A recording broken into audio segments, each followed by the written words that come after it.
For me, I watched the movie through the lens of seeing how women of different ages, two different ages, are trapped in this movie three specific traps. Two institutes and one love. Two institutes. One is the school.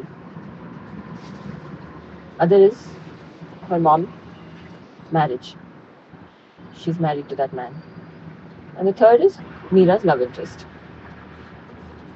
And it's because of these three whirlpools that these conflicts happen between these three spaces.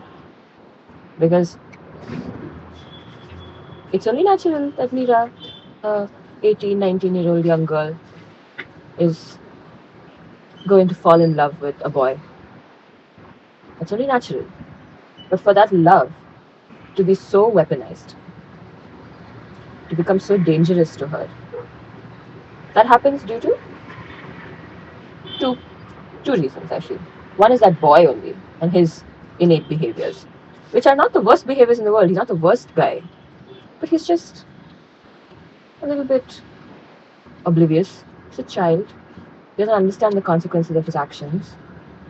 He doesn't understand loving a girl is a serious thing in the patriarchy. Okay? Doesn't understand that stuff. If you look at it objectively, he's not a bad guy. But when you put that not bad guy trying to date a girl, she will be harmed due to his casual attitude. Okay? And that is I feel like that is the core of the movie. Their love that happens. That love is not enough in this world. They loved each other. They wanted to spend time together. But the reason puppy love doesn't last is because there's a lot of learning that has to happen. Real behavioral learning that needs to happen on both parts to understand how to safeguard love from the effects of the world. Because the world tries to pick apart love. So the people who fall in love, a certain amount of self-work has to happen before that love that you have can actually sustain the long run. And these children, the boys' behaviors, even her own behaviors, children, right? They're only doing what they have seen in their short life. So how painful love is, how unnaturally painful love is in this world. I was watching. Because love is but natural. Love and attraction, it should not be shamed. We live in a world that shames it. We live in a world where we only shame it. Then I was looking at the powers that shame it, within which this love exists. This love exists within the space that is the school and also the home. Both are unsafe spaces. Because neither of these spaces safeguard the autonomy and free will and agency of the people who occupy the spaces. The school does not do anything to protect the kids in the school at every juncture. That taking photos under skirt and all that, they don't want to do anything about that. When girls and guys are talking to each other because they like each other and things, automatically the one approach they take is to blame and shame the girls always. Right? Anything that has to do with mutual attraction between students is always the girl's fault, whether it's that skirt length thing or anything. All of this is unsafe behavior. The matter at hand is mutual attraction between students who are coming of age. That's a natural thing. Love needs to be handled delicately, love and attraction. But the school is not capable of doing that because they themselves don't know how to do that. It's run by people who don't know how to do that. It's run by people who utilize shaming to keep order. So it's automatically an unsafe space. It is a space that disintegrates relationships, not just boy-girl relationships. They showed us how the school disintegrated her and her best friend's relationship over the course of the year. her and her best friend who are living as roommates. The beginning of the year, they were good friends. Then after she became whatever head girl and responsibilities piled on, and she used whatever behaviors and tools she has to keep order in place, like the teachers told her, she slowly started losing friendships. Because you only perpetuate the behaviors you are taught. You perpetuate the behaviors of stripping people of their autonomy and free will and agency. That's what we do. Patriarchal institutes teach us how to do that, and we perpetuate that behavior. And she did that to her friends, and her friends don't like it. Our bodies don't like it when we're told we don't get to do what we want to do. Our bodies shrink away. I feel like rejecting that source of pain. So her friends started talking to her. People started hating her. All that started happening. And I feel like that was a very subtle way to show how the patriarchy festers in each of us. And so she used those tools and all of that, and she was also falling in love with this boy, which is also complicated because she has those same behaviors with him and he has his behaviors with her, all patriarchal behaviors, all a mishmash of all of that. And no support from institutes, no support from older people, authorities, from the school. So she's suffering in isolation and loneliness. And she has only this boy that she's hoping can be an intimate connection for her. But he's just not there. Like, he's not at that developmental level to emotionally be there for her like that. So that's between her love and her institute. Then comes the institute of marriage. That is her parents' marriage. That is a rocky situation. They don't live together. It's complicated, you can understand, from when her dad visits and things like that. She seems to be quite a bit more patriarchal than her mom. Both are patriarchal. All of us are patriarchal because we're only trying to survive in this world. But he seems to be a little bit more restrictive than her mom. And you can understand then the situation her mom is in, trying to maintain freedom for her daughter so that she can do something with her life. But her limited perspective on the only way to do that is high grades, high marks. How that is, it's not right. The way you facilitate a person doing something with their life is to allow them to have the maximum amount of autonomy available to them at every point. The person needs to feel like they can do exactly what they want, and doing what they want will yield good results. And when bad results happen, you have support to take you through that. That is what creates a confident individual that can do something in their life, not high marks. And that maintaining that autonomy for a child is very important, even in their love life, even in their sex life. Their love and sex life decisions are theirs. We can but support, safeguard, help. You cannot restrict, because that's an autonomy issue at that point. But we live in the patriarchy, and not everybody has access to such information and understands the importance of such information. Everybody's just running off of what we know best at every point. And Mira is caught in this home where she feels very, very stifled and restricted. And she's not allowed to do things she wants, even simple things she wants. It's just kind of habituated that what she wants does not matter, which is a very unsafe environment to live in. It doesn't allow you to grow. And they start showing this to you quite early with Mira and her mom's interactions.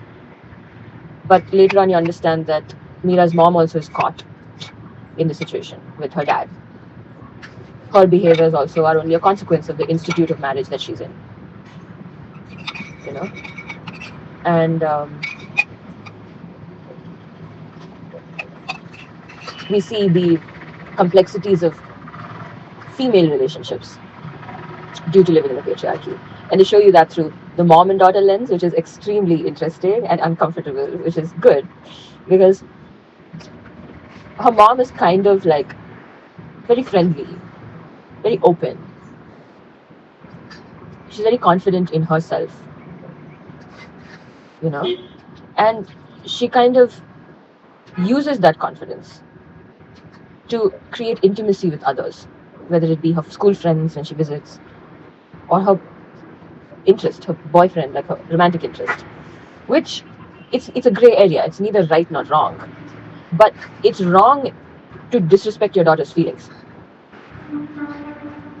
She's into this boy, right? and you're crossing intimacy boundaries with this boy while not allowing her into that intimacy circle. You're having private conversations with this boy, having moments with this boy outside of your daughter. You're really messing with her sense of intimacy. And you are showing a level of confidence and self assuredness and sensuality in your personhood that you don't allow her to access. Because you believe it's only appropriate after a certain age, after a marriage, after whatever. Those are your beliefs. But you're not allowing your daughter to emulate your own behaviors. So you're creating a divide between you and your daughter. And you could see that, and why Mira's so irritated with her mom. And you can empathize with Mira also, and you can empathize with her mom also. Nobody's doing anything wrong, but there is competitiveness there. There is anger there. There is rage. And that rage, you can't pinpoint it. You did this. That's why I'm angry. It's too subtle. And that is because it is the patriarchy that lives within us. You can't pinpoint it often. It's too subtle. It's at a level that is behavioral. It's at a glance. It's at a reach of a cup. It's at a suggestion. It's at that level, how do you pinpoint? This is what I'm angry at. You can't. So you see that tension building between them. And then, near the end, the two institutes clash. And it's a clash to understand which is the bigger institute, which is the more powerful institute, which is the more dangerous institute. Right? So when Mira's college abandons her, tries to hurt her, physically and emotionally and mentally, all levels, she's almost assaulted. Then she's gaslit into saying herself that she didn't do anything wrong and all that, because they try to paint her as the problem. Then she is blamed and shamed by the authorities of the institute, who are also women. That also should not be lost on us, the kind of things they say.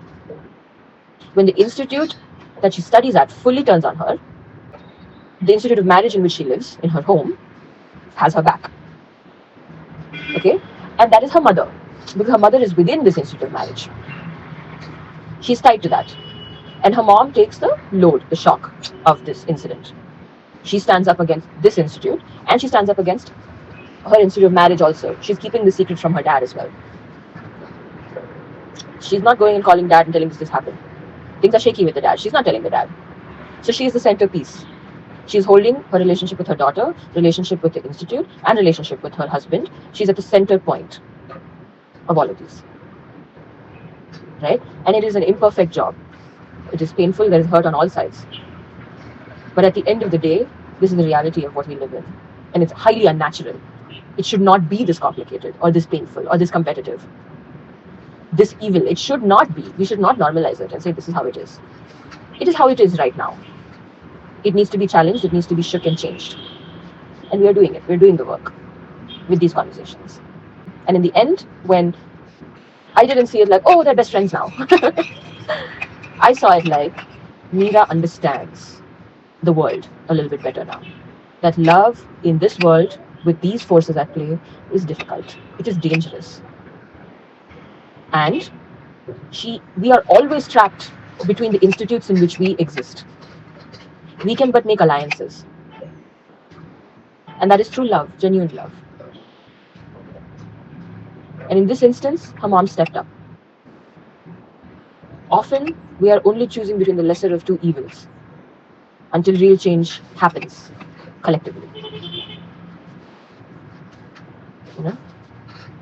And I think in that moment of crying and hugging and all that, she understood those things. And she understood my mom is imperfect, but I love her. And she has my back and I'll have her back. And we are an alliance. That is the truth of love in the paradigm.